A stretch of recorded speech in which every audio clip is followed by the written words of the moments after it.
Share बाजार में अगर पिछले कुछ महीने रिकॉर्ड हाई के नाम रहे तो यह अक्टूबर बिकवाली और वॉलेटिलिटी के नाम पे गुजर रहा है। सेलिंग के बाद ऐसा लग रहा है कि बाजार थोड़ा स्टेबल होने की कोशिश कर रहे हैं, लेकिन वो सपोर्ट नहीं मिल पा रहा। खासकर पिछले हफ्ते में तेज अप डाउन देखने को मिला और बस इक्विटी मार्केट ही नहीं, कमोडिटी और करेंसी मार्केट में भी यही हाल रहा। इसलिए इस हफ्ते का वर्ड ऑफ द वीक है वॉलेटिलिटी। सबसे पहले सेंसेक्स निफ्टी पिछले हफ्ते के मुकाबले इस वीक में थोड़े कम गैप पर गिरावट देख रहे थे, लेकिन रिकवरी और फिर डिप का सिलसिला चलता रहा।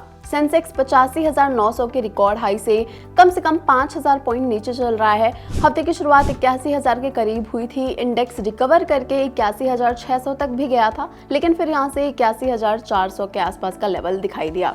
वहीं निफ्टी जो कि 26,200 का हाई देख चुका है, वो आपको 25,000 के आसपास ट्रेड करता दिखाई दिया, जो कि करीब 1200 पॉइंट्स का डिप है।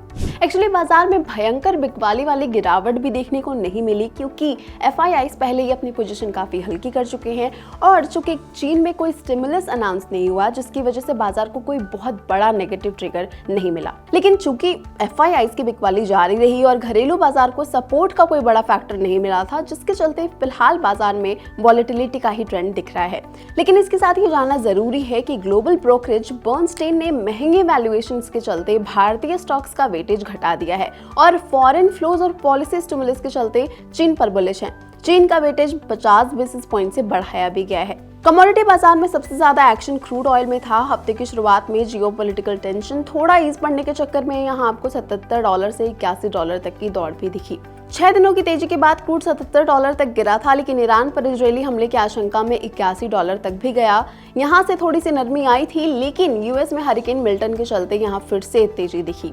डॉलर में मजबूती से सोने चांदी में भी सुस्ती थी। सोना $2625 के नीचे आया था, चांदी भी $31 के नीचे आई थी। हालांकि हफ्ते के अंत में यहाँ थोड़ी सी खरीदारी भी होती ही दिखी। यहाँ तक कि रुपया भी हफ्ते के अंत तक डॉलर के सामने $84 से ऊपर पहुंच गया था, जो कि इसका रिकॉर्ड लो है। इन कंक्लूजन, कमोडिटी बाजार हो, करेंसी बाजार हो या इक्विटी बाजार हो, लुक्स लाइक के भी हम वॉलेटिलिटी ही देखेंगे और बाजार को पॉजिटिव खबर और स्टेबिलिटी का इंतजार रहेगा। इस हफ्ते का एनालिसिस इतना ही। बाकी अगले हफ्ते फिर मिलेंगे नए वर्ड के साथ। टिल देन कीप वॉचिंग ज़ी बिजनेस।